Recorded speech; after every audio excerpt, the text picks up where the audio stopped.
Well, it's fair to say that valuations across the markets to start 2022 have been retracing significantly. And in fact, in some corners of the market, particularly the growthier end of the market, they have been plummeting or in fact crashing.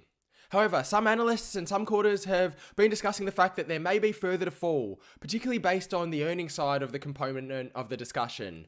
Well, today we're going to unpack this. We're going to talk about why valuations could fall according to this narrative and what to look out for, particularly with earnings season arriving in front of us now. Sit back and enjoy. And so to kickstart us off, before we dive into the discussion itself, let's take that step back and have a think about where we're currently positioned. As you know, price to earnings ratios have been coming down over this past period and slowly reverting closer towards their long-term mean. We know we entered a period of elevated valuations, to say the least. There was excess across many corners of the market, significantly stretched valuations, and we have started to come back down towards that longer-term run average. If we have a look here, this is quite a nice visual that gives us that insight there. We got above that 2 standard deviations away from the long-term historical average. It's worth noting that this is since the 1950s, and of course over the nearer-term period, particularly over the past 20 years, but as we can see out of the GFC in 2010, elevations have always traded above that level, but we're still 1 standard deviation away from that historical average. So this gives us a quick visual, a quick snapshot of it all. But let's make sense of that. Price to earnings ratios, what are they? I know this is a quick 101, but just to make sure that we're all talking from the same level, obviously it's share price divided by EPS, or earnings per share. There's 2 components to the price to earning ratio.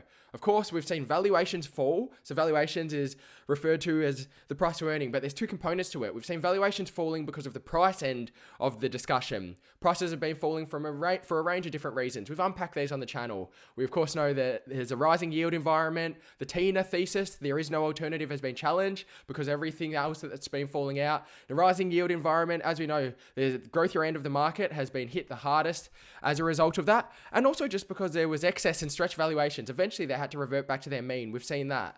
But so far, what we haven't really seen baked into the prices yet is a significant downgrade in terms of earnings forecasts. And this is where a lot of the divergent opinions is coming from about the fact of what's going to happen to earnings, not just in this upcoming earnings season that we're heading into. We know we're in an inflationary environment. We know there's rising cost pressures on both the labor side as well as the raw materials and input costs. But how have companies been able to pass this on? We've heard a lot about pricing power. Which companies have got the pricing power? Which sectors have got the pricing power? If so, then potentially they'll be able to maintain their margins, even potentially increase them in terms of difficulties. But other sectors may find it more difficult to pass on. And in fact, they may see a reduction of demand if they start to see that. And that's where the earnings debate and discussion is coming through. And of course, we'll wait to see. This was a recent article that came out, and we said that we saw that analysts expect companies in the S&P 500 to see profits grow by 10.6%. And what's fascinating about this is these are actually rising in terms of earnings forecasts since the start of the year, according to Bloomberg Intelligence. What's quite fascinating as well is estimate dispersion. Where's the divergence between the highest and lowest analyst expectations is relatively stable despite the sell-off itself. You potentially would expect that with such uncertainty, maybe you start to see a wider spread, but we haven't seen that yet. And this is what's happening in. So we're seeing this further discussion.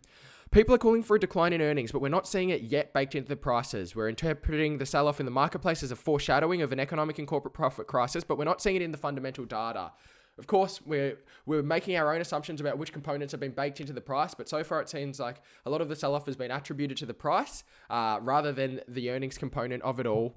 But what's fascinating is here, this is a nice piece by BlackRock discussing where we're currently at in terms of this quarter.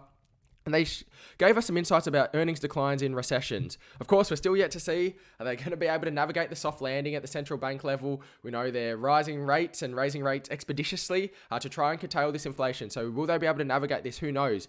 Will we head into the recession? We'll have to wait to see. It's an evolving environment. But we can see here the S&P 500 earnings declines in recessions. The last 5 recessions, 18%. Obviously a shorter one in 2020, but then a longer and more protracted one with more systemic failures there in the GFC. So 18% average earnings decline, all of them 13% there. And so far we haven't seen these significant earnings downgrades, but that is what the market is looking for. It's a fascinating time. If you enjoy these types of discussions, we've just launched this channel for investors. It's our second channel. So if you haven't yet, make sure you've subscribed and turn your bell notifications on. You'll be updated every time we drop a daily video. Earnings season is where everything's laid out on the table. It's about the raw numbers. We get the insights about how things are playing out. We get to take that look behind the curtain. So I'd love to know your thoughts on it all. Drop in a comment below. How do you think things will play out? Are there any sectors or companies that are really attracting your attention?